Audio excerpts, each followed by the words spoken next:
टँकरच्या पुरवठ्याबाबत विखे पाटलांनी आता प्रशासनाला निर्देश दिले।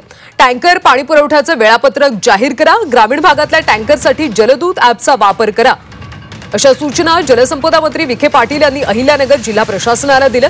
ग्रामीण भागात टँकरद्वारे पाणी पुरवठ्यासाठी जलदूत ॲपचा वापर करावा, तसंच टँकर सुरू असलेल्या गावांमध्ये पाणी पुरवठ्याचे वेळापत्रक जाहीर करण्याच्या सूचना जलसंपदा मंत्री राधाकृष्ण विखे पाटलांनी अहिल्यानगर जिल्हा प्रशासनाला दिल्या। वेळापत्रक जाहीर केल्यानं ग्रामस्थांनी टँकरची वाट पाहावी लागणार नसल्याचं म्हटलंय। अहिल्यानगर जिल्हाधिकारी कार्यालयात आयोजित पाणी टंचाई आढावा बैठकीत त्यांनी या सूचना केल्या।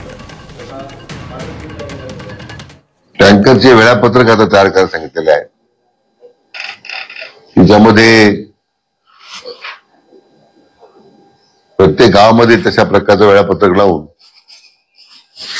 मग टँकर वेळेवर आले नाहीत त्या संदर्भात कोण अधिकारी संपर्क कोणाशी करावा, आता थेट वॉर रूमशी त्याचं आता ते जोडण्यात आलेलं आहे की ज्यामुळे प्रत्येक नागरिकाला टँकर उशीर आला ते लगेच संपर्क करता येईल।